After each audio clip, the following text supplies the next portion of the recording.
Keyamo wọ́ Atiku lọ sí kóòtù ó ló níwà ìbàjẹ́ ni.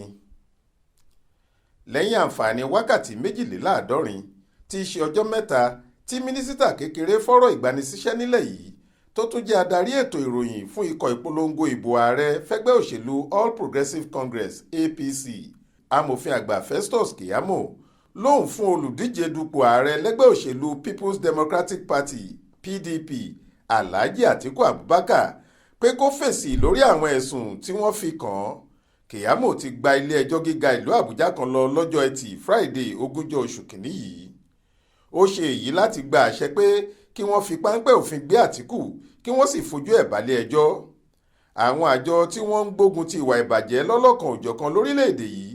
bíi Code of Conduct Bureau CCB, Independent Corrupt Practices Commission ICPC àti Economic and Financial Crimes Commission EFCC tí Keyamo pè sí àkíyèsí ọ̀rọ̀ yìí ló pè ní olùjẹ́jọ́ kejì, ìkẹta àti ìkẹrin, bẹ́ẹ̀ ló rọ̀ wọ́n láti gbé ìgbésẹ̀ lé lórí kíákíá. Ohun tí Keyamo ń bẹ ilé-ẹjọ́ fún ni pé kí wọ́n kéde pé Atiku wà lábẹ́ ìfòfindè kí wọ́n sì pa á láṣẹ fáwọn olùjẹ́jọ́ kejì, ìkẹta àti ìkẹrin láti wá Atiku kàn fún ìfọ̀rọ̀wánilẹ́nuwò tó bá yẹ kó lè bá ran ìwádìí wọn lọ́wọ́ nípa àkáǹtì báǹkì kan tí wọ́n ń pè ní ti iléeṣẹ́ Marine Float àti àkáǹtì iléeṣẹ́ méjì míì tí wọn ò dárúkọ ẹ̀, èyí tí ọ̀gbẹ́ni Michael Achimugu tú àṣírí ẹ̀ síta pé níṣe ni Atiku lo àwọn àkáǹtì yìí láti kówó òlú jẹ láàrin ọdún 1999 sí 2007 lásìkò tí olùjẹ́jọ́ kìíní ìyẹn Alhaji Atiku Abubakar ń ṣe gbákejì ààrẹ nílẹ̀ yìí.